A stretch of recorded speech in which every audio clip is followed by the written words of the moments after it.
देखिए संजीव जी बोल क्या रहे हैं, ये चिदम्बरम साहब को भूल गए, डीके शिव कुमार जी को भूल गए। जो बीजेपी ने अत्याचार कांग्रेस के ऊपर किया है वो ये भूल गए। सोनिया गांधी जी के ऊपर केस, राहुल जी के ऊपर केस, लोगों को ईडी के अंदर, जेल के अंदर ठूसा है, ये सब बीजेपी ने किया है कांग्रेस के विरोध में।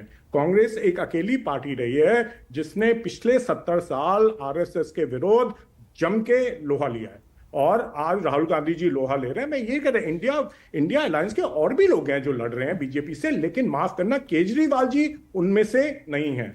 भदौरिया साहब, आपको मैं कुछ बताना चाहता हूं, शायद आपको ज्ञान नहीं है। ये जो नूरा कुश्ती चल रही है, केजरीवाल जी और मोदी जी के बीच में चल रही है।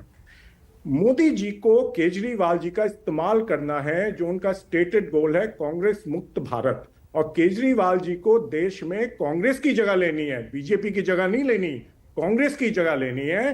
तो ये सारा ये खेल चल रहा है इनके। हाँ, इन दोनों के बीच में सिर्फ एक जगह दिक्कत थी, वो था दिल्ली।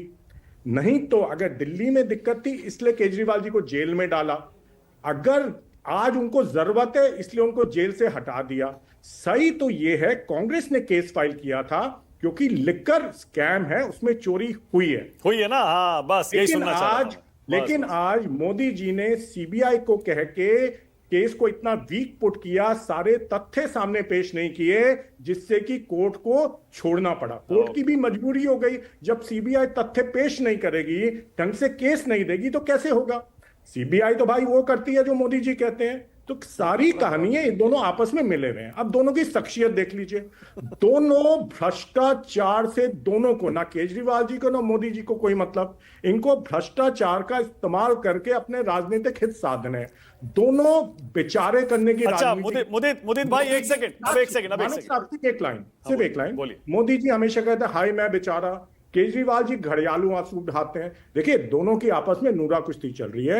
बीजेपी ने पिछली बार, अभी उत्तराखंड के इलेक्शन आने वाले हैं, गोवा के इलेक्शन आने वाले हैं, गुजरात के इलेक्शन आने वाले हैं, बीजेपी को केजरीवाल जी का इस्तेमाल करना है। ठीक है, ओके। अब एक काम करिए, रुकिए एक सेकंड। इसको जरा बड़ी तस्वीर अगर मैं खींचूं तो आम आदमी पार्टी बोल रही है हमसे केंद्र सरकार माफी मांगे, बीजेपी माफी मांगे। आप लोग कह रहे हैं कि अरविंद केजरीवाल कांग्रेस से माफी मांगे क्योंकि उन्होंने आपके ऊपर झूठे आरोप लगाए थे यूपीए पर और शीला दीक्षित पर। आपको फिर उस लिहाज से तो बीजेपी से माफी मांगनी चाहिए।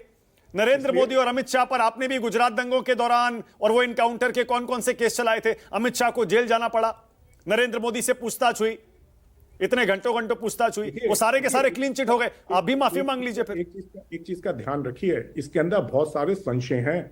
जो तथ्य थे वो सारे सब जग जाहिर हैं, क्या तथ्य थे वो, केस का रिजल्ट क्या आया क्या नहीं आया, सीबीआई ने क्या किया क्या नहीं किया, ये बात की बात है। सबको तथ्य पता है क्या थे।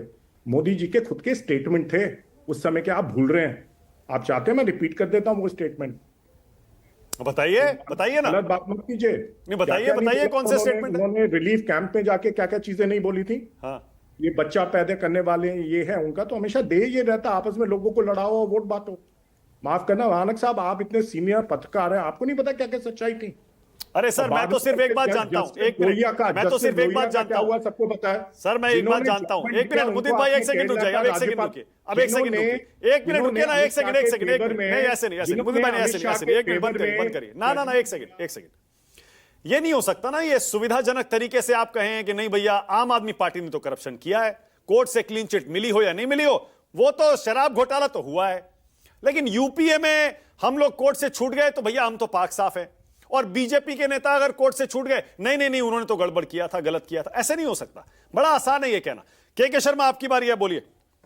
के शर्मा, पीछे